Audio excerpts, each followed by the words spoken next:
enfants de la patrie, avait le peuple. 15 années se sont écoulées, depuis les attentats meurtriers du 11 septembre 2001, les plus violents de tous les temps, et qui a provoqué la mort de près de 3000 personnes.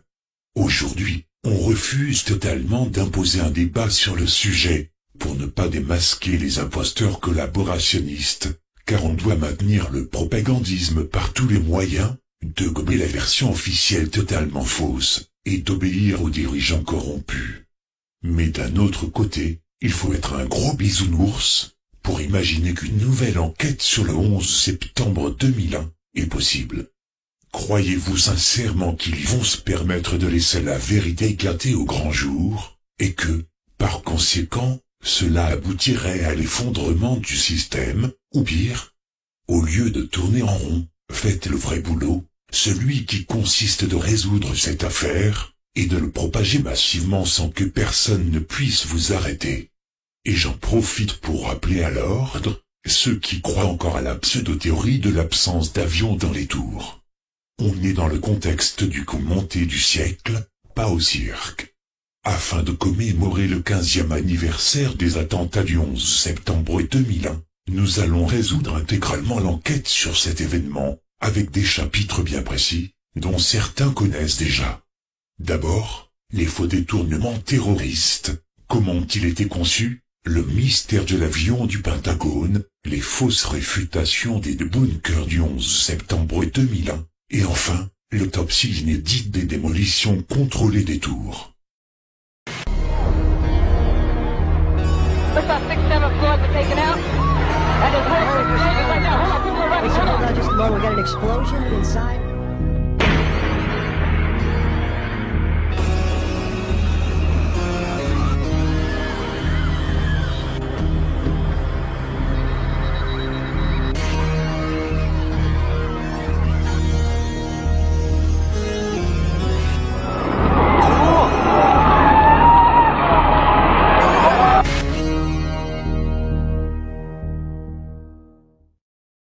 Commençons par les faits. Selon la version officielle, le matin du 11 septembre 2001, 4 avions de ligne, 2 Boeing 767 et 2 Boeing 757, furent détournés par 19 terroristes, soit 4 commandos séparés, dans le but de les faire s'écraser contre des lieux hautement symboliques des États-Unis. Madame, monsieur, bonjour. Nous interrompons nos programmes pour un flash spécial de la rédaction. Les 2 tours du World Trade Center en plein centre de New York ont en effet été la cible de ce qui semble être un double attentat terroriste. Au moment où je parle, on parle de 3 avions. Il est possible qu'un 3e appareil se soit écrasé, en fait, sur le Pentagone. Effectivement, Patrick, à l'instant, ces images nous parviennent, vous allez les découvrir avec nous. Un 3e avion se serait écrasé sur le Pentagone. The earliest known video has surfaced showing the immediate aftermath of the crash of United Flight 93 in Shanksville, Pennsylvania, on September 11, 2001. Les 4 avions de ligne devaient décoller respectivement à 7h45 pour le vol 11, 7h58 pour le vol 175, 8h01 pour le vol 93 et 8h10 pour le vol 77. Mais ils firent face à des retards allant de 10 à 41 minutes. Ainsi, le vol 11 décolla à 7h59, le vol 175 à 8h14, le vol 77 à 8h20 et le vol 93 à 8h42. Un détail important est à préciser. Prévoir la veille d'un possible retard d'un avion est aisément faisable, contrairement à la précision exacte d'un retard de celui-ci. Et par conséquent, il faut être confronté à l'événement pour le savoir. En résumé, l'imprévisibilité de la situation, afin d'effectuer la mission, est évaluée à 50%. Autre fait important révélé par la commission officielle, et qu'il faut impérativement retenir. Les attaques devaient être simultanées entre eux. Ce retard est un problème pour Jarrah. Les attaques doivent être simultanées et ne laisser aucun temps de réaction aux autorités américaines. Ce qui veut dire que les pirates de l'air devaient détourner les avions, chacun à des moments précis, pour que tous les avions puissent se cracher presque tous en même temps, ou plus précisément, dans un laps de temps le plus réduit possible, dans le cas où ces avions auraient décollé à leur heure initiale. Mais voilà, avec les retards proprement dits, le plan devait subir un changement impératif. Chaque commande devait réagir au plus vite, pour détourner les avions, sans réfléchir à un autre choix, autrement dit, 15 minutes maximum après décollage complet pour chaque avion, compte tenu de cet handicap de retard avéré. Et pour ce qui est de l'attaque simultanée, il aurait été effectué en une demi-heure au moins. Seulement, les retards officiels montrent que les crashs se seraient produits sous une quarantaine de minutes. Seulement, les faits officiels montrent objectivement qu'aucune attaque simultanée ne s'est produite, car il en fut autrement. Mettons fin à ce préambule, et abordons le décryptage. Après avoir décollé à 7h59, le vol 11 sera détourné 15 minutes plus tard, soit à 8h14, selon la commission officielle. Que se passe-t-il à 8h14 ?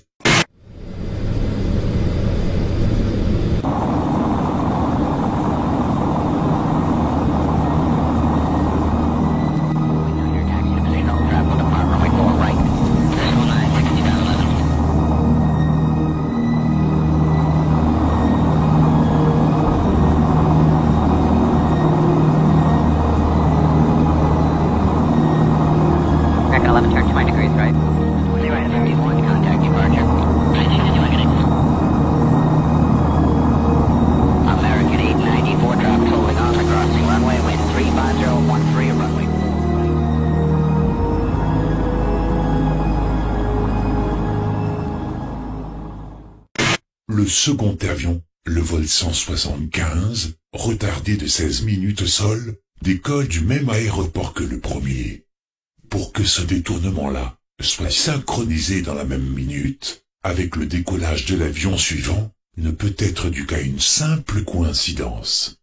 Cependant, toujours avec le premier avion, le rapport technique du NTSB indique qu'il a été détourné techniquement entre 8h19 et 8h20. Que se passe-t-il à 8h20 ?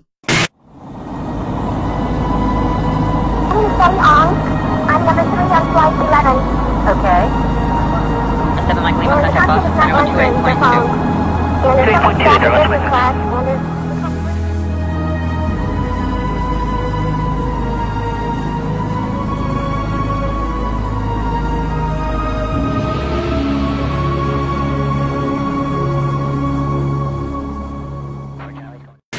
Second croisement similaire, cela devient difficile pour que la coïncidence puisse tenir la route, mais admettons. Selon la commission, le vol 175, ayant attendu 28 minutes, est détourné à 8h42. Que se passe-t-il à 8h42 ? À 8h42, 28 minutes après le détournement de l'avion d'American Airlines, le vol 93 reçoit l'autorisation de décoller. United 93 paraît au décollage, nous nous élançons sur la piste.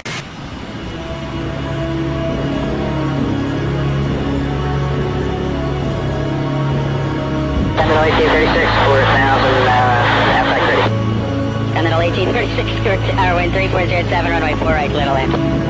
Runway 4 right, now 1836. Alors que le vol 93 s'envole vers San Francisco, un deuxième avion est détourné. He's about 8 to 9 o'clock, and about 10 miles from the just heading southbound. The last reported altitude on him is 29, and nobody's known sure where he might be at. Yeah, we don't send him on the last. Troisième croisement similaire. Nous ne sommes plus dans la coïncidence, mais dans la volonté spécifique, à ce que chaque décollage des 3 derniers avions ait lieu en même temps qu'un autre détournement d'avion. Mais ce n'est que le début.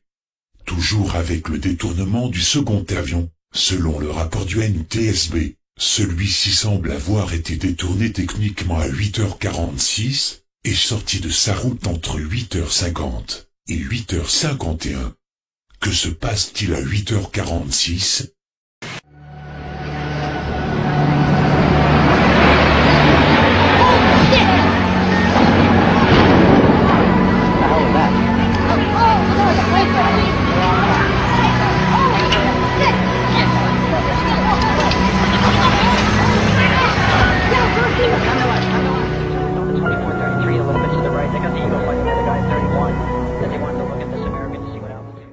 Et que se passe-t-il à 8h51 ? À 8h51, un troisième avion est détourné. Le vol 77 d'American Airlines partit de Washington à destination de Los Angeles. Très vite, il fait demi-tour et repart vers la capitale américaine.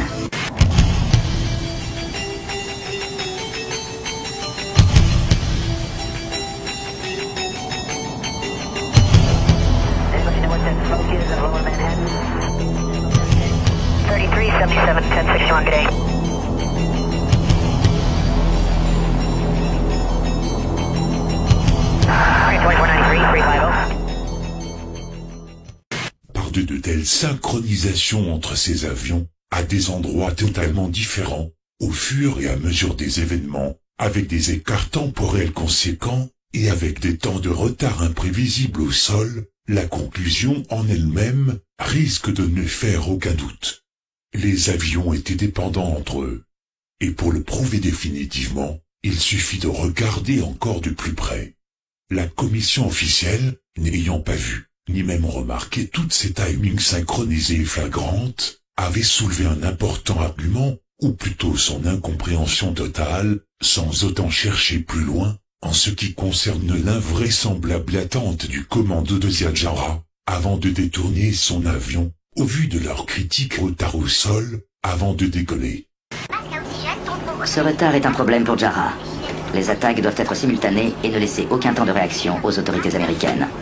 Sans qu'on puisse expliquer pourquoi, le commando du vol 93 débute son action plus tard après le décollage que les trois autres.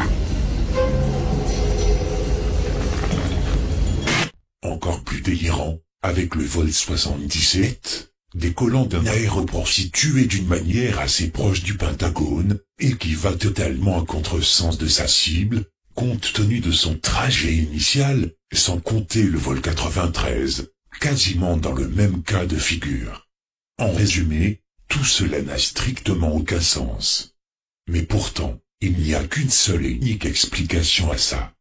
S'ils ont attendu autant de temps que ça, c'est parce que le plan était conçu pour que les avions soient traités les uns après les autres, et non en attaque simultanée.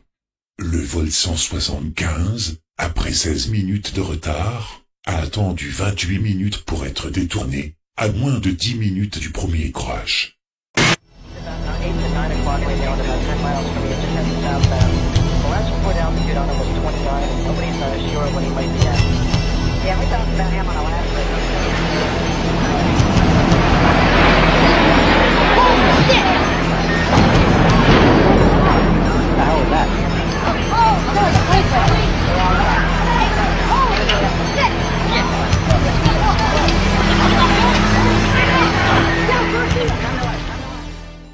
Le vol 77, après 10 minutes de retard, a attendu 34 minutes pour être détourné, à moins de 10 minutes du second crash.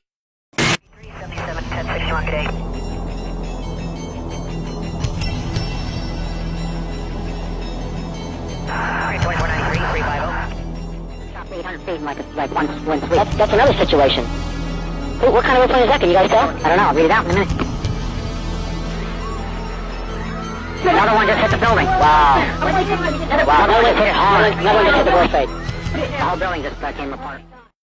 Le vol 93, après 41 minutes de retard, a attendu 46 minutes en vol avant d'être détourné, à moins de 10 minutes du troisième crash.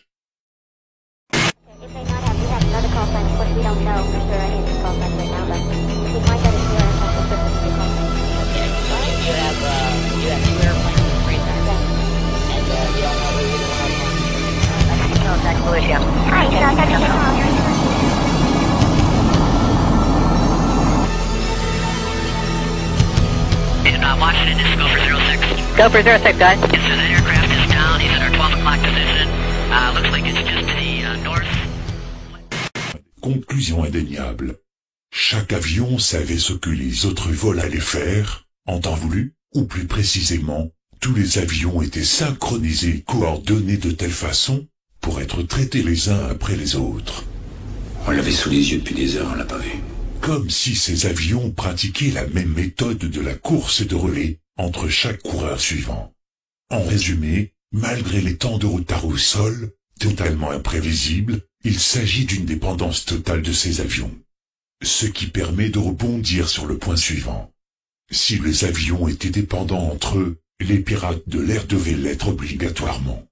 Et si ce sont bien ces mecs, à l'origine de ces détournements successifs, malgré leurs actions invraisemblables dans cette situation, il leur fallait indiscutablement un moyen de communication, pour se donner le signal, afin de se synchroniser de cette manière, au vu des faits. Et leur seul moyen le plus sûr, était d'utiliser les airphones, autrement dit, les appareils téléphoniques au dos des sièges passagers, étant donné que chaque terroriste avait une place attribuée et réservée. Et pour chaque commando des 3 premiers vols, il suffisait de se communiquer, par portable, et avant tous les décollages, un numéro d'airphone pour chacun. C'est ça, l'idée. Une chose à savoir. Tous les avions détournés étaient sur écoute par les autorités américaines, et toute communication téléphonique était filtrée. Aucune ne pouvait passer au travers. Et même sans ça, toutes les communications passées dans les avions ont été fichées et listées par les services des communications. Seulement il y a un os. Et pas de la tarte. Un obstacle comaque. La muraille de Chine. Aucune transmission téléphonique venant des terroristes n'a été interceptée, ni même listée. Selon les faits, les pirates de l'air étaient totalement indépendants entre eux, coupés du monde, et livrés à eux-mêmes.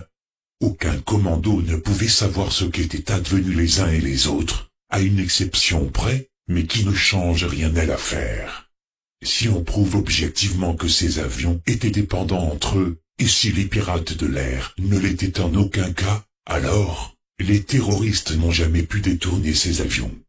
Alors, qui a bien pu, ou plutôt, par quoi, ont été détournés ces avions? I want to talk to Otis Street. I need to scramble some fighters. All right, well, hold on a second. Why don't you get this? Nobody move, please. Going back to the airport. Don't try to make any stupid moves. Big gun call. Yeah, did possibly Peterborough lose anybody? I don't think so. I think there's something going on because there's some other things that we're kind of in the loop on, and I don't think it was just an aircraft loss. Hey, 116 Mike Fox out of 39-8 for 410. Number 16 Mike Fox, all right. United 93, verify your level of 350. United 93, Cleveland. United 1523, Cleveland. United 1523, turn 20 degrees right. 20 right, United 1523. United 93, Cleveland.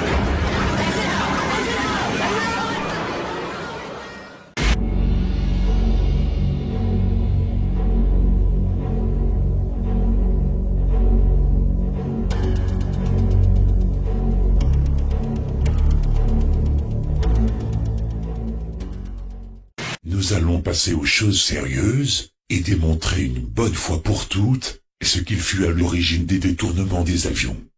Commençons par le début.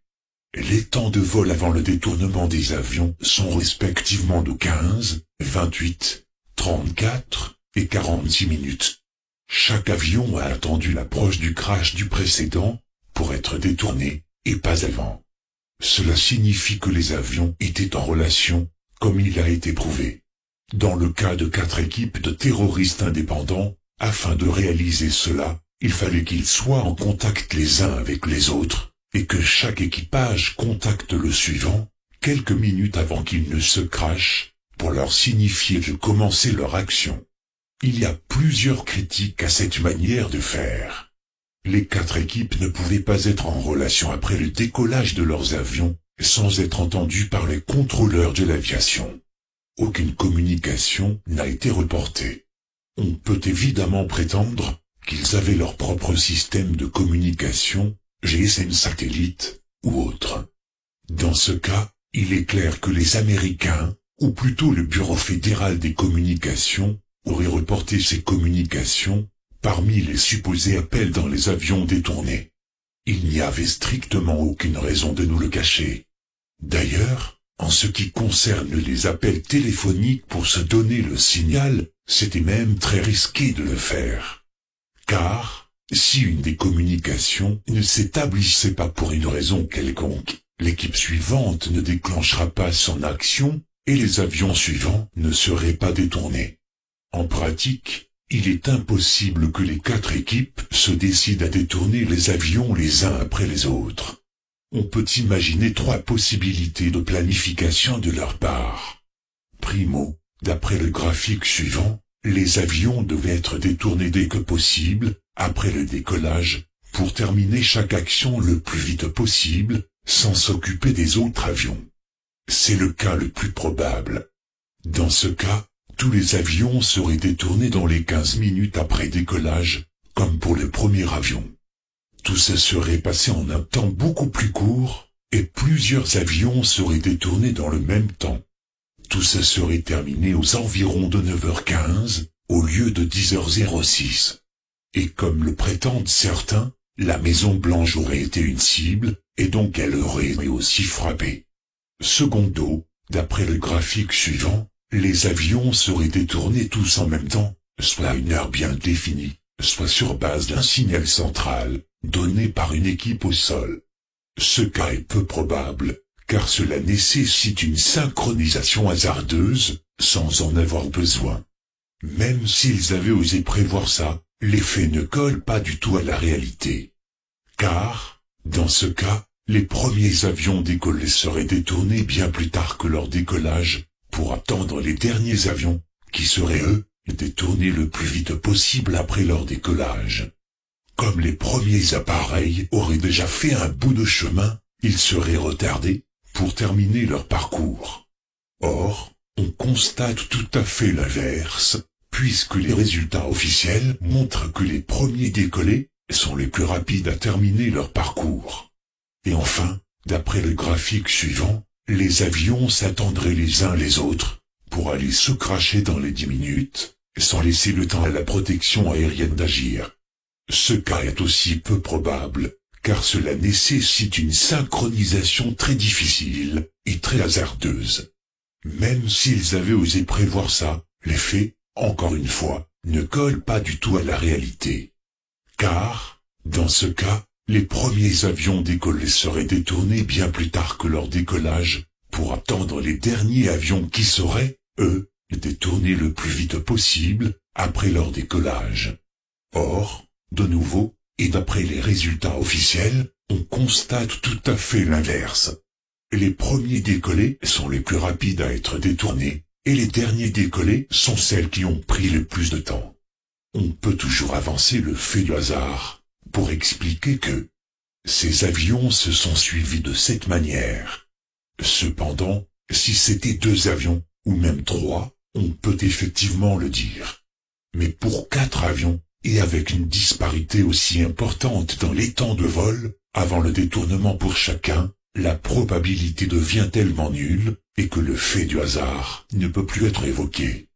Pire encore, quand vous avez chaque décollage en retard au sol, qui se retrouvent chacun dépendant du moindre détournement physique ou technique, avec les mêmes parités officielles, c'est improbable à 200%. Car cela signifie que chaque avion aurait attendu l'approche du crash du précédent, pour dévier de sa trajectoire. On ne peut expliquer pourquoi le 4e avion aurait attendu le crash du Pentagone, avant de dévier. Sans qu'on puisse expliquer pourquoi, le commando du vol 93 débute son action plus tard après le décollage que les 3 autres. À chaque minute, il s'éloignait de sa cible, qui était sans doute la Maison Blanche, à Washington. Même chose pour le Pentagone, complètement à l'opposé de l'avion. La seule explication possible est le commandement central des 4 avions, par une équipe qui ne pouvait traiter qu'un seul avion à la fois. Cela implique le contrôle à distance des avions. Comment cela est-il possible? Ces avions ont donc été téléguidés vers leurs cibles respectives, point final. Et ce, par une seule équipe technologique, qui en avait le contrôle total, et à distance. Et cette équipe avait tout en visuel, devant un écran de contrôle, rendant ainsi les 4 avions totalement dépendants entre eux. Avec quoi peut-on détourner ces avions? Voici un indice.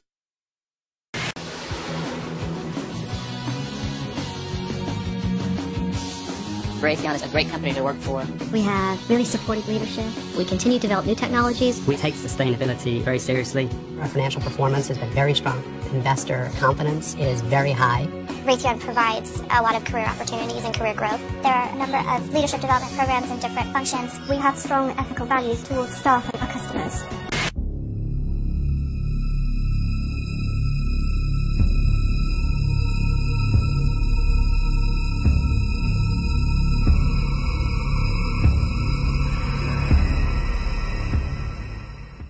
Pour résumer la situation, la théorie du missile de Thierry Messane est fausse.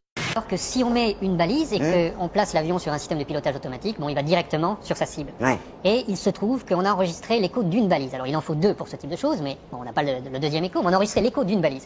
Et le fait d'avoir cet écho suffit pour nous à montrer que le mode opératoire n'est pas celui qu'on nous a raconté. Les avions se sont bien crashés sur leur cible, enfin presque. À vrai dire, ces avions ont été détournés et téléguidés, comme on le sait, grâce au système de guidage et contrôle de missiles Tomahawk, un système qui est aujourd'hui incorporable dans les Boeing, qui peut leur permettre d'être contrôlés à distance afin d'atterrir en douceur en cas de problème majeur. Un système, certes conçu par un organisme de technologie militaire connu, et pour la bonne cause, bossant régulièrement par contrat pour le gouvernement. Cette firme, c'est Raytheon. Après de longues analyses et recherches, on doit la transformation de ces avions pour les rendre contrôlables comme des missiles intelligents qui se guident automatiquement par GPS. C'est une hypothèse qui colle à tous les faits. La première qui arrive à l'esprit est le fait que l'équipe se soit occupée de l'avion suivant avant que le précédent ne finisse son parcours. Pour des missiles de ce type, quand ces réglages sont effectués et qu'il vole tout droit vers sa cible, l'équipe qui l'a lancé est réglée, n'a plus rien à faire. Il est même impératif que l'équipe ne fasse rien pour ne pas risquer de perturber son mouvement. Un peu avant le crash de chaque avion, l'équipe n'avait plus rien à faire pour cet avion et pouvait donc s'occuper du suivant. Sur le site de Raytheon, on peut trouver plus d'informations sur ces missiles. Voici une photo du missile Tomahawk. Remarquons la ressemblance avec un avion. Au fait, certains poseront la question suivante. Sur quelle base peut-on affirmer que ces avions ont été sous le contrôle de cela par rapport à la firme Raytheon?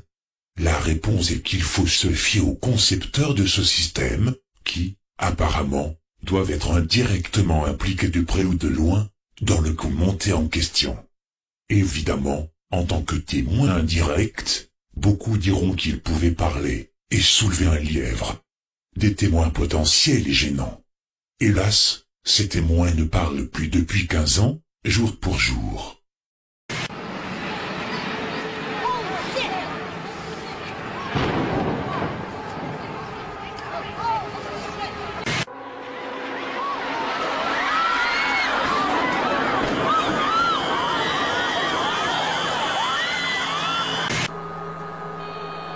Washington, this is Gopher 06. Gopher 06, guys. Yes, sir, that aircraft is down. He's in our 12 o'clock position. Looks like it's just to the north. Très pratique, pour faire taire des témoins gênants, non?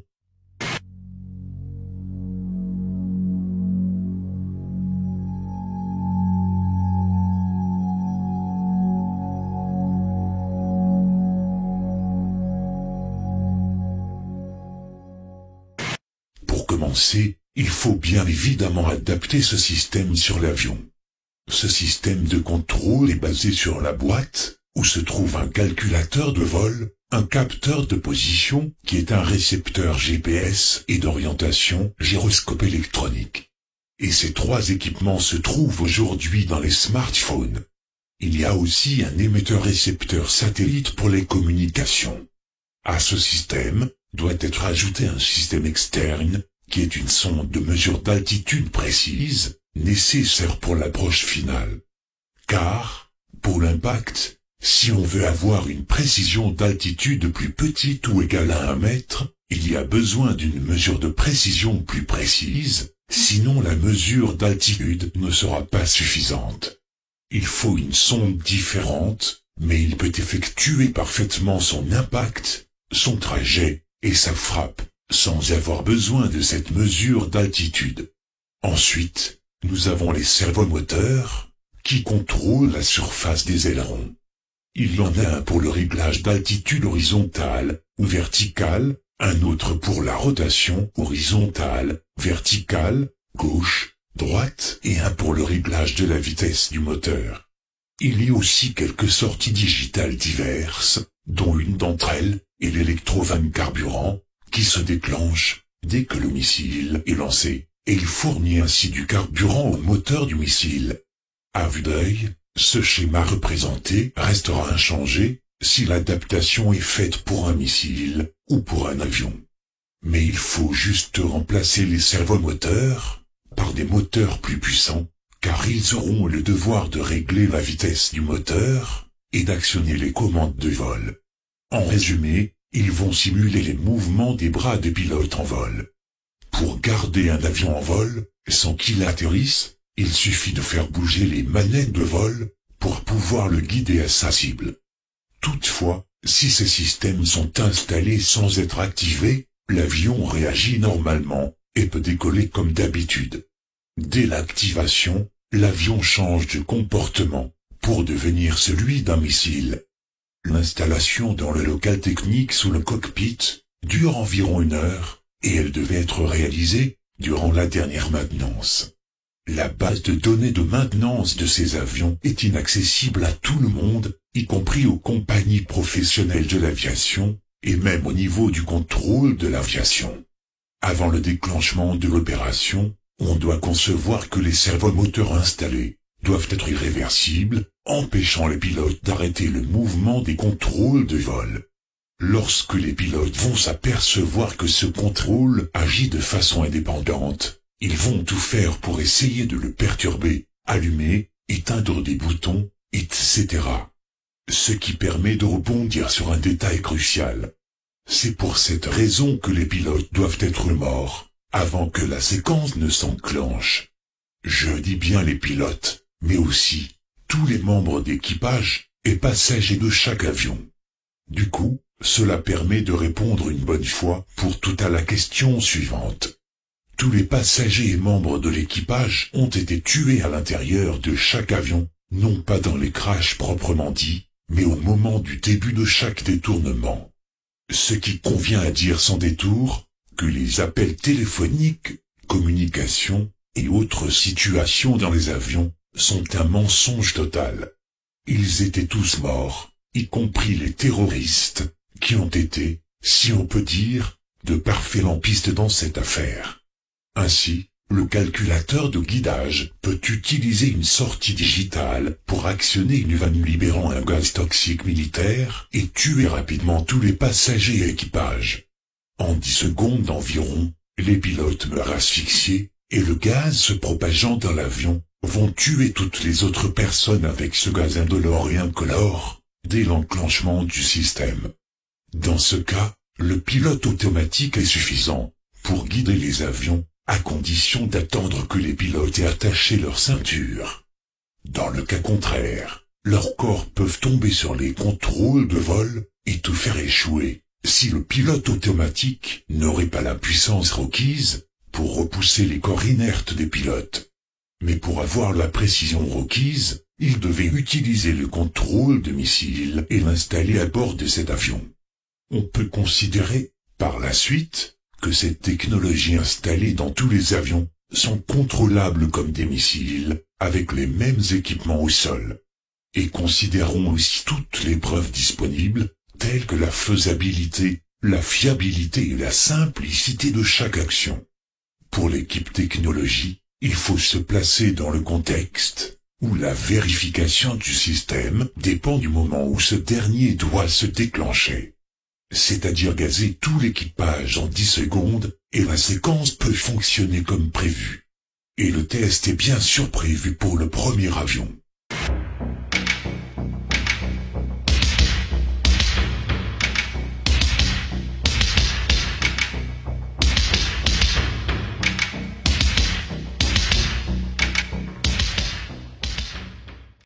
Le le vol 11 décolle à 7h59. À 8h14, quelque chose de bizarre se passe. La tour de contrôle appelle l'avion pour leur donner l'ordre de tourner de 20 degrés à droite.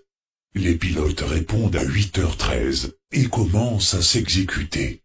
16 secondes plus tard, la tour de contrôle rappelle les pilotes afin de monter et de garder l'altitude à 35 000 pieds. Mais les pilotes ne répondent plus. Silence complet.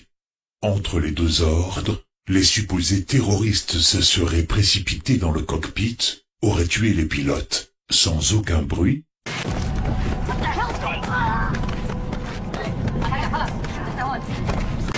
Et tout cela, en 16 secondes? Impossible. Pour l'équipe technologie, il faut se placer dans le contexte, où la vérification du système dépend du moment où ce dernier doit se déclencher. Ainsi, ils doivent tester et vérifier que le système fonctionne bien. La seule disposition, pour le vérifier, est de contacter les pilotes, leur donner un ordre, et seulement après cela, enclencher le système, une fois que l'on est sûr que les pilotes sont bien morts asphyxiés. Et comme ils m'ont pas répondu, il n'est guère la peine de décrire la situation suivante. Cela explique pourquoi tous les pilotes n'ont jamais réussi à introduire, d'une manière ou d'une autre, le code 7500, celui qui est destiné à prévenir la tour de contrôle de la situation en vol. Mais il doit encore se faire un réglage. Le système de missile est conçu pour un petit missile, qui va réagir rapidement, lorsqu'on lui demande de tourner à gauche, ou à droite, de monter, ou de descendre. Mais pour un 767, il ne pourra pas faire ce genre de choses, au niveau de la réaction. C'est ainsi qu'il faut adapter, et régler les paramètres de régulation, pour avoir une précision de l'action. Pour ce faire, une préparation des paramètres calculés à l'avance s'impose, et ces derniers sont mis par défaut dans le système. Par la suite, il faut faire un test en réel, et vérifier les déviations, selon la route prise par l'avion. Donc, c'est là où on donne cet ordre de rotation. Ensuite, il dépasse un peu trop sa position, pour se rendre compte qu'il va trop à droite, ou à gauche, etc. Bref, il s'agit d'un test du réglage des paramètres PID du système de guidage, pour garantir la précision de l'impact, et ce calcul se termine quelques minutes après la rotation. À partir de là, tout est prêt pour aller frapper la tour nord.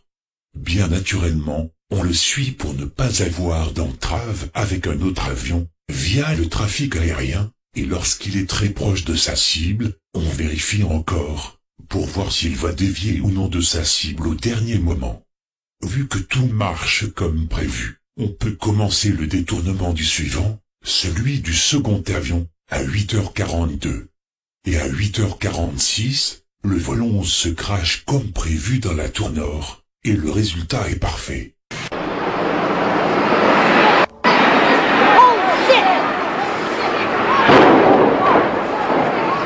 En termes de comparaison préliminaire, au niveau de l'exécution, de la coordination, entre les avions et la relation de dépendance, chaque groupe de terroristes, ayant son propre pilote, va agir indépendamment des autres, et ne pourront se contacter entre eux. Autrement dit, il est clair que cela est incompatible. En revanche, l'équipe technologique, sur les mêmes niveaux requis, elle garantit la fiabilité des actions, sans faire d'erreur, mais ne peut gérer les 4 avions en même temps. Continuons maintenant avec le second avion. À 8h37, la chose bizarre qu'il se passe est que l'on contacte cet avion pour savoir s'il voit un autre avion vers sa gauche, et les pilotes répondent affirmativement.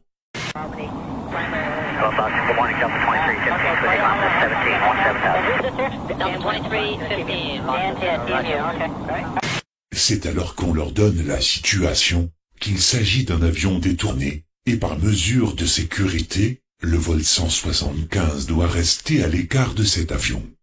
Pourtant, 5 minutes plus tard, les pilotes reprennent contact, pour dire à la tour de contrôle qu'ils ont entendu quelque chose de curieux, du genre restez à vos places. Mais comme pour le précédent avion, les pilotes n'introduisent pas non plus le code 7500, le code associé au détournement. Et là, cette communication se termine quelques secondes avant le début de la déviation de sa trajectoire vers le sud. Et c'est exactement l'heure à laquelle le vol 93 a décollé. En réalité, l'équipe technologique faisait les derniers tests de réglage sur le second entre 8h46 et 8h50, juste après le détournement officiel, situé à 8h42, et tout a parfaitement fonctionné. Donc, ils pouvaient envoyer le premier avion sans aucun problème, mais le plus tôt possible. Et pourquoi ? Parce que cela était prévu ainsi. Étant donné que les deux avions, de même modèle, ont décollé de Boston pour aller à Los Angeles, d'où même poids, même quantité de kérosène, excepté le nombre de passagers. Le premier avion avait fait un trajet plus long que le second, donc celui-ci a eu ses derniers réglages pendant un temps imparti, pour être approximativement au même poids via le kérosène avant de frapper la tour sud. Mais il y eut un petit problème. Le crash de la tour sud n'a pas été franchement une réussite, car, hormis la visibilité, les ordres de réglage ont été donnés à une distance plus courte que la première fois. Donc, l'avion n'avait pas aussi les mêmes réglages que l'autre avion.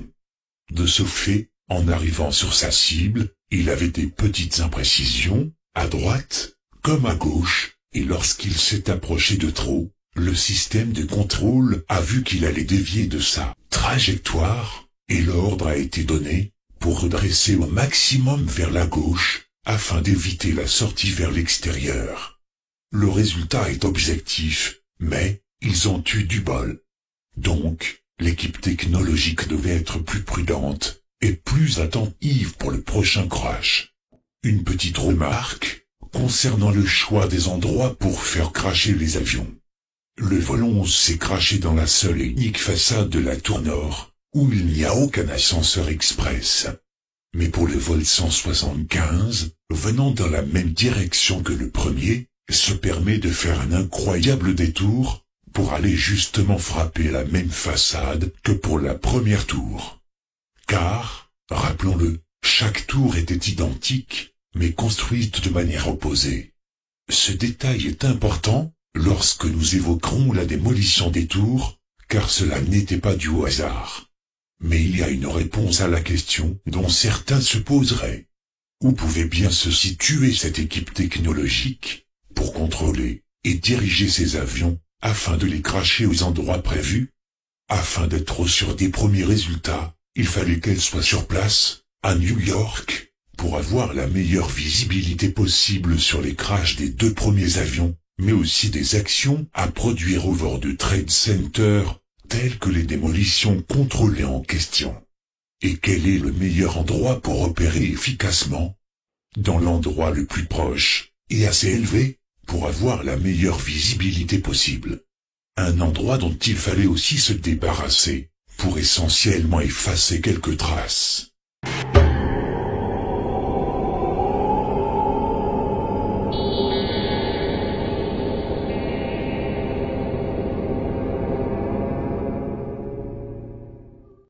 À 8h20, le vol 77 décolle et effectue le trajet initial jusqu'à 8h54, comprenant décollage et accélération, soit 34 minutes de trajet.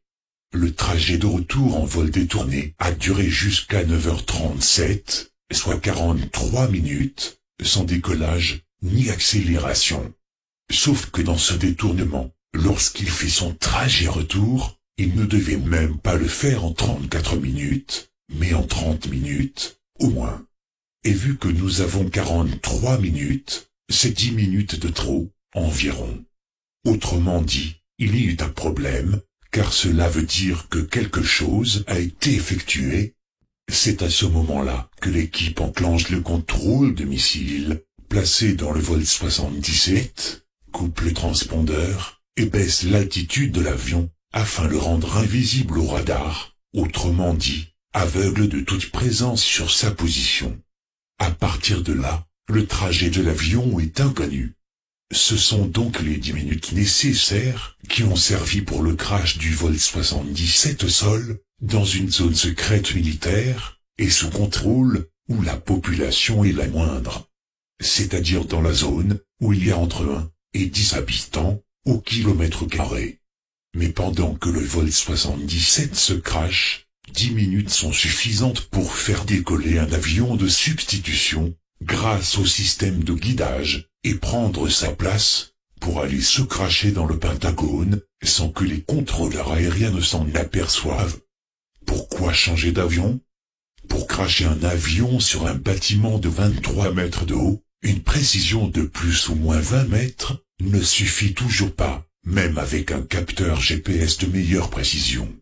Or, il fallait le faire, en étant sûr du résultat, et il fallait donc un autre capteur d'altitude plus précis, à moins d'1 mètre, avec un avion d'envergure, et de poids inférieur. Pour atteindre cette précision, le capteur doit avoir sa surface de mesure à l'extérieur. Même sans le changement de modèle d'avion, si on avait installé un capteur de ce type, sur le vol 77, il aurait été remarqué par l'inspection visuelle faite au décollage. Le plan aurait foiré. Et maintenant, nous allons terminer par le dernier avion, et de manière rapide. Le vol 93, qui était encore à l'arrêt, et qui a fini par décoller à 8h42, au lieu de 8h01, soit 41 minutes de retard, devait être prêt à décoller à environ 8h10, via le trafic important ce jour-là. Mais l'équipe technologique, profitant de cette fréquence massive de l'aéroport de Newark, a tout fait pour repousser son heure au décollage, par intercom. Au lieu de décoller en retard, à 8h10, il finit par décoller à 8h42, au même moment du second détournement, et à quelques minutes du premier crash, à 8h46. Pourquoi le retarder ainsi? Vu qu'il s'agissait du dernier avion à traiter, s'il avait décollé comme prévu, il aurait été beaucoup trop loin, tout simplement. Au lieu de retourner à sa destination, il fallait le retarder au maximum, pour le faire décoller, mais juste avant le premier impact. Si décollage il y avait, après ce même impact, il y aurait eu un dérèglement du trafic, des interdictions de décollage, et le vol 93 n'aurait pas pu décoller. Conclusion, les 4 avions n'ont jamais été détournés par des terroristes, mais ont été téléguidés comme des missiles, pour aller se cracher sur leur cible. N'en déplaise à certains, les terroristes du 11 septembre 2001 sont innocents des crimes, dont on les a accusés à titre posthume.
Nous allons aborder maintenant le problème épineux des attentats concernant l'attaque du Pentagone.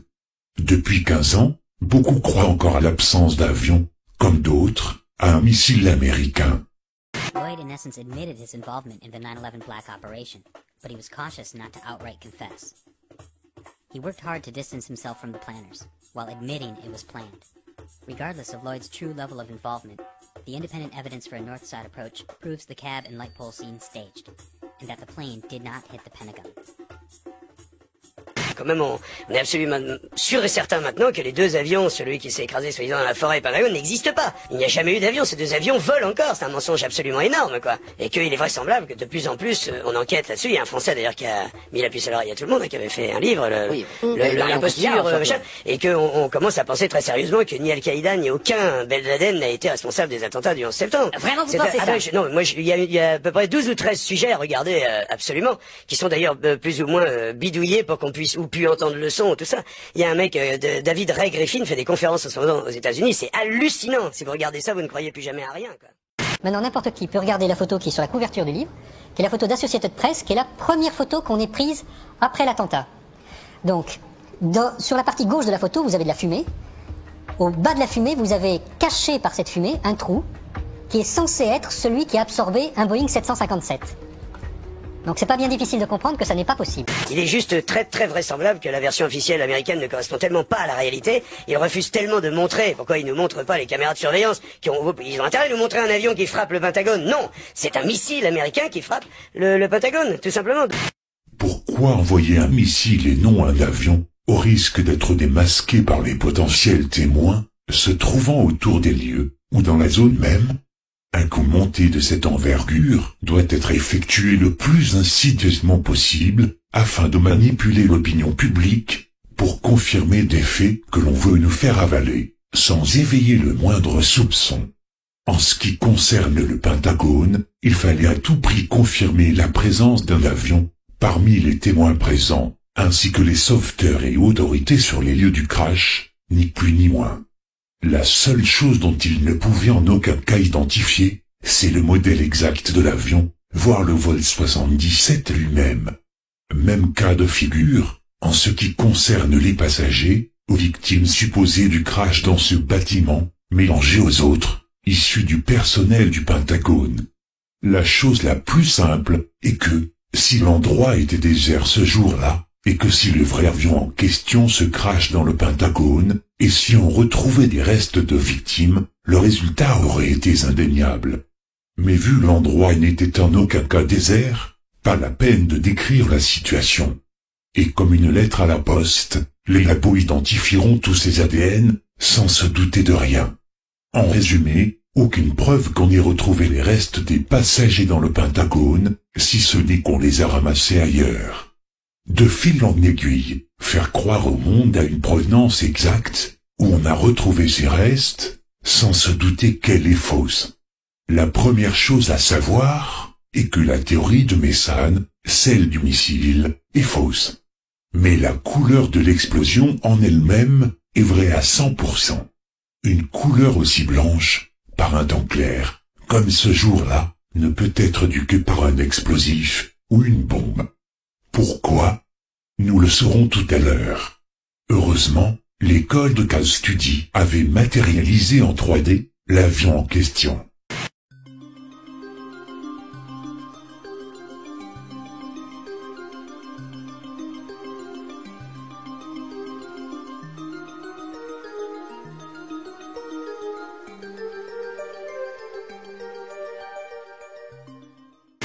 Cependant, leur analyse consistait justement à balayer définitivement le fait qu'un missile ait percuté la façade du Pentagone.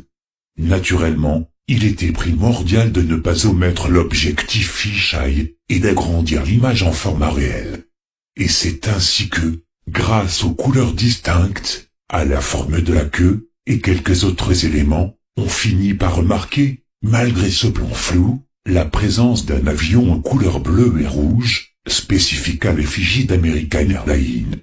Mais voilà, les adeptes de Case Study prétendent et concluent trop rapidement à la présence du vol 77 sur cette vidéo, une prétendue conclusion irrecevable devant une cour de justice.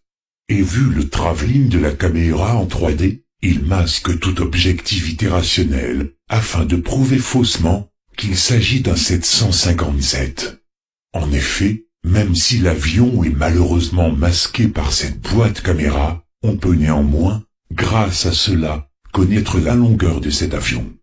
Cependant, l'analyse se fera avec le fisheye, ce qui implique une conversion en oblique de l'avion. Mais il faut un élément supplémentaire, et essentiel, pour déterminer de manière objective, la longueur de cet avion, grâce à une pause en image du fondu enchaîné, entre la vidéo et la simulation de Case Study. Soyez attentifs.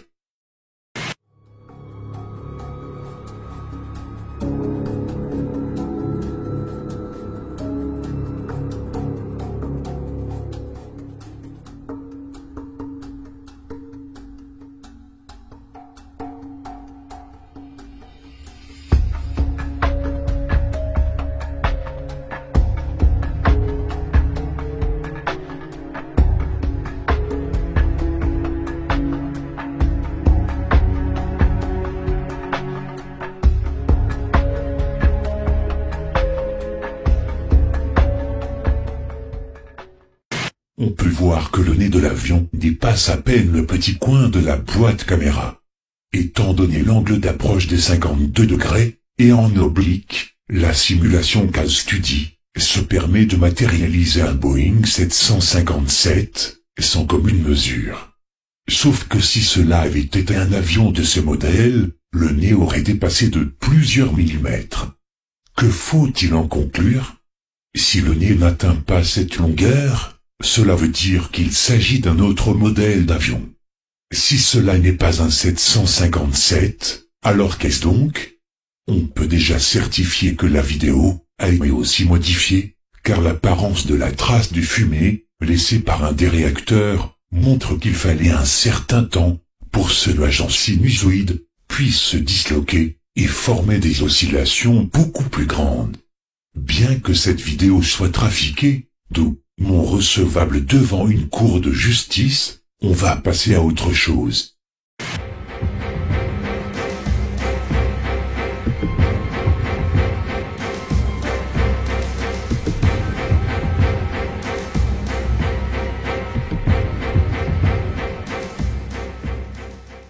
D'après le rapport technique, certains affirment que les 3 anneaux du Pentagone au rez-de-chaussée, correspondant au crash de l'avion, ne possédaient aucun mur blindé renforcé entre la façade et le trou de sortie, mais simplement des colonnes, afin de confirmer que le supposé vol 77 s'est bel et bien crashé dans le Pentagone. Puis alors, au niveau de la structure du bâtiment, alors, là aussi, le grand théoricien du Pentagone, c'est quand même Thierry Meyssan, il a sorti un article il y a une dizaine de jours, où il vous raconte que c'est un missile et que ce missile a traversé 6 murs renforcés blindés, quoi.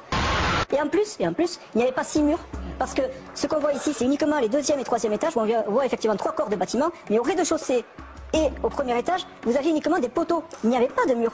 En ce qui concerne les anneaux, c'est vrai. Mais pour le vol 77, c'est une autre affaire. Bien que les moutons se rangent aveuglément à l'expertise de la SCE, concernant les dégâts du Pentagone, autant faire cette analyse de manière claire et objective. Étant donné que l'impact principal, se situant au niveau de la colonne 14, nous voyons toutes les colonnes de cette façade gauche, qui ont été brisées au niveau du rez-de-chaussée. Parmi les colonnes 8 à 13, dont seule la 9e est la moins détruite, puisqu'elle est encore debout, la 8e a été endommagée par des pièces de l'avion, et des fenêtres ont été brisées, non pas par des pièces de l'avion, puisque les cadres de ces mêmes fenêtres sont encore en place. Quant aux pierres de façade, elles sont tombées au sol, et on voit bien que les colonnes 10 à 13 sont complètement brisées par l'aile gauche de l'avion. Sur les dégâts du côté droit de l'impact, à partir du trou d'entrée au niveau 14, nous observons la colonne 20, se trouvant être la dernière à être endommagée. Les dégâts du côté droit sont moindres que le côté gauche, puisque le nez est rentré le premier dans la façade, à partir de la colonne 14, puis l'aile droite a frappé ensuite. Et pour quelle raison? Parce que le camion générateur, pesant une dizaine de tonnes, a été touché par le réacteur droit. En conséquence, le moteur droit étant endommagé, il est diminué progressivement par sa vitesse, et l'avion, n'étant pas équilibré du côté gauche, a commencé à faire une rotation vers sa droite, ce qui veut dire que l'impact du côté gauche était beaucoup plus puissant que le côté droit, parce que la vitesse du moteur gauche était devenue plus progressive. Donc, l'avion n'est jamais rentré en ligne droite, comme le prétend la version officielle. Pour preuve, cela répond à la question suivante, concernant la rencontre entre la queue de l'avion et la fenêtre. Où est passée la queue de l'avion, qui s'élève à 4 mètres au-dessus du fuselage, et pourquoi n'a-t-elle laissé aucune trace sur le mur, ni cassé les fenêtres au-dessus du trou d'entrée? Puisque l'avion a produit une rotation, la queue de l'avion a tout simplement esquivé la fenêtre dans sa trajectoire principale et a dévié sur la gauche avant de s'engouffrer. Ainsi, de la colonne 14 à 20, soit 6 colonnes, mesurant 10 pieds d'intervalle entre chaque, nous obtenons 60 pieds d'envergure pour la demi-largeur des dégâts du côté droit. En calculant la totalité de l'envergure des dégâts, soit 2 fois la demi-envergure de 60 pieds, nous obtenons un total de 120 pieds, mais il y a l'angle d'approche de l'avion, évalué à 52 degrés. En multipliant le sinus de l'angle d'approche par la demi-largeur des dégâts, puis en multipliant le résultat par 2, nous obtenons un total de 94 pieds. Seulement, l'envergure du Boeing 757 est estimée à 125 pieds, et l'analyse de la SCE conclut à l'explication suivante. Le rapport technique officiel reconnaît que les dégâts, s'étendant sur 120 pieds, entre la colonne 8 et la colonne 20, mais mis au perpendiculaire de 30 degrés, cela nous donne une envergure de 90 pieds, soit envergure plus petite que les 125 pieds requis pour un 757. Sauf que, pour cette bande de voyous, 90 pieds, au lieu de 94, c'est plus judicieux à affirmer. Comment justifie-t-il cela? Le tiers extrême des ailes n'aurait fait aucun dégât sur la façade, et le simple sous-entendu est que le réacteur droit aurait frappé le camion générateur de 10 tonnes, et le réacteur gauche, le mur de ventilation au sol. Ces extrémités d'ailes se seraient détachées, mais, disons plutôt, envolées, puisque l'on ne les retrouve nulle part à l'extérieur sur la pelouse, et ni ailleurs. Conspiracy theorists want to know why it wasn't the width of the full wingspan of the plane, and actually just the simple reason was that the wings came off. The wings did not fully penetrate the facade. In fact, the wings had already been partially sheared off by the time the plane even hit the building. À cette vitesse-là, et si proche que ça, même avec des dégâts sur l'extrémité des ailes, il est clair que cette partie-ci aurait continué son trajet, avec son inertie, et frappé la façade. Et il est aussi clair et évident qu'il n'y a aucune justification à cela, car ce sont des fausses justifications qui ont été utilisées, ni plus, ni moins. Pour pouvoir frapper le camion générateur et le mur de ventilation au sol, l'avion aurait dû être aussi oblique. Et donc, le trou d'entrée ne correspond plus, ainsi que les extrémités des ailes. Pour le muret de ventilation, le rapport considère que cette cassure a été produite par le moteur gauche de l'avion. C'est un mensonge. Si cela avait été un 757, le moteur gauche aurait laissé inévitablement une trace sur la pelouse par rapport à sa perpendiculaire de 30 degrés. Et donc, il n'y a aucune trace avant de toucher le muret, car toutes les bobines de câbles que nous voyons ici étaient devant celui-ci. Or, dans une photo prise le 7 septembre 2001, on aurait remarqué que seulement 3 bobines étaient placées ici en bas à gauche, mais que 3 autres étaient situées un peu plus vers la droite. Ce qui veut dire que le moteur gauche aurait shooté dans une de ces bobines, et celle-ci aurait donc été propulsée du sol pour aller traverser ce muret, et donc, ce dernier n'a rien à voir avec un choc, par rapport au moteur gauche de l'avion.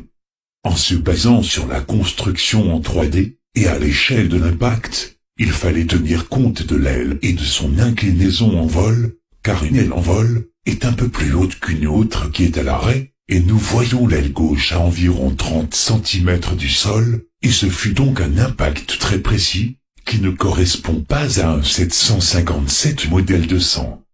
D'après le rapport de la SCE, elle affirme que des débris ont terminé leur course à travers la nocée, qui, sur le bâtiment, n'est constitué que de 2 couches de briques non renforcées. Hormis la justification exacte de cette même double couche de briques, la découverte de ces débris à l'endroit indiqué, quant à elle, une supercherie. Étant donné que nous savons pertinemment que l'avion avait tourné, on ne pouvait en aucun cas retrouver le bras d'atterrissage gauche d'un 757, ainsi que la boîte noire, au trou de sortie. Les boîtes noires, se trouvant dans la queue de l'avion, afin de réduire les chocs durant les impacts, elles n'ont pu se détacher de cette queue qu'au moment où l'aile gauche frappe la façade, et ces mêmes boîtes noires devaient se retrouver beaucoup plus loin, quelque part vers la gauche dans le bâtiment, comme pour le bras d'atterrissage. En gros, on les retrouve là où ils n'auraient jamais dû y être. Et pourquoi retrouverait-on des pièces d'un 757 dans les dégâts, alors que nous savons que ces derniers ne correspondent pas à ce même gabarit d'avion? Ces pièces étrangères à l'avion, vides de passagers qui plus est, ont tout simplement été introduits dans cet appareil non identifié, en tant que pièces détachées, afin d'être transportées, puis retrouvées après le crash de cet avion de substitution, et considérées comme preuve tangible de la présence d'un Boeing 757. Seulement 4 ou 5 pièces reconnaissables. C'est dramatiquement mince, mais c'est très mince. D'ailleurs, rien qu'avec une seule et unique jante sur les lieux, les 9 autres ne sont même pas visibles sur des photos, ni exploitables. C'est pour dire. Mais il n'y avait pas que ces pièces d'avion qui ont été transportées, car il y eut autre chose. Revenons par contre à la vidéo. Si la théorie du missile de Thierry Meyssan est fausse, la couleur de l'explosion, quant à elle, ne peut être due qu'à une bombe placée dans l'avion, afin d'agrandir et d'éradiquer au mieux les restes de l'appareil. Dans les dégâts faits par cette explosion, on voit le plafond du rez-de-chaussée soulevé par une partie de pression, échappée vers le premier étage, et la partie inférieure montre les dégâts qui sont faits par la suppression de cette même explosion. Quant à la façade intérieure, cette suppression, qui a atteint le premier étage, avait repoussé les châssis de ses fenêtres sur la façade intérieure. Remarquons cet espace orange, où le plafond du rez-de-chaussée s'est soulevé, et seule l'explosion d'une bombe, apparaissant sous cet espace, pouvait faire cela, et non celle du kérosène. Ainsi, on peut constater que les fenêtres de la façade gauche ont été brisées par la suppression due à l'explosion, et lorsque ces mêmes fenêtres renforcées ont été repoussées, avant qu'elles ne soient brisées dans leur intégralité, on remarque bien que les châssis des fenêtres sont encore en place, d'où les pièces d'avion, ne les ayant pas touchées. Et on remarque aussi que les pierres de façade ont été poussées vers l'extérieur, et sont tombées au sol. En conclusion, toute l'entièreté de ces dégâts, extérieurs et intérieurs, sont parfaitement consistants avec le gabarit d'un Boeing 737 modèle 400, maquillé aux couleurs d'American Airlines. Alors, bien évidemment, comme on sait que le 757 s'est crashé dans la zone déserte, située à 200 km du Pentagone, certaines questions cruciales se posent. Si on sait qu'un autre avion a remplacé le vrai, pour aller se cracher dans le Pentagone, pourquoi avoir envoyé un modèle de Boeing différent, plutôt qu'un autre, identique au vol 77? Les réponses seront simples. Avec un 757, on peut supposer qu'un avion plus grand, plus long, plus gros, et plus lourd, et lancé dans les mêmes conditions requises, ce dernier aurait étendu ses dégâts bien au-delà de ce qui avait été prévu globalement. On doit supposer que les instigateurs de ce coup monté, par rapport à ces détails, en ont décidé ainsi. Et en ce qui concerne les ADN des passagers, en réalité, on les récupère avec des effets personnels, dans l'épave du vrai avion, craché en douceur dans la zone sécurisée, afin que cela soit bien sûr exploitable. On en récupère le minimum, mais le nombre suffisant pour chaque victime, et on rapporte tout ça, ni vu ni connu, à l'expertise des labos militaires, sans que personne ne pose de questions. Et tout cela, comme une lettre à la poste encore une fois. Pour être plus clair sur le choix de faire écraser cet avion, quelque part hors du Pentagone, sans être vu par des témoins, il fallait le faire dans une zone peu habitée. Comparaison faite en Europe, la densité de population est bien plus faible aux États-Unis. Mais la zone la plus propice est la zone la moins habitée, montagneuse, et contenant beaucoup de verdure. Ainsi, la visibilité est réduite par les montagnes. Au-delà d'une colline, le crash n'est plus visible. La verdure cache bien le crash d'un avion, qui reste un phénomène localisé. En peu de temps, la nature reprend sa forme habituelle. Le bruit du crash est lui aussi bien caché par la végétation. La seule zone qui correspond à ces critères est la zone forestière de la Virginie occidentale. Il y a aussi les fameuses vidéos confisquées par le FBI. En précisant bien sûr que, malgré certaines contradictions farouches des conspirationnistes, comme quoi les lampadaires ont bien été fauchés par le 737 modèle 400, d'où un avion de moindre envergure, et cela expliquerait beaucoup de choses, une seule vidéo pouvait identifier cet avion, mais comme vous savez, on n'aura jamais le visionnage de celle-ci. Conclusion définitive, il y avait bien eu un avion dans le Pentagone, mais ce n'était pas le bon, tout simplement.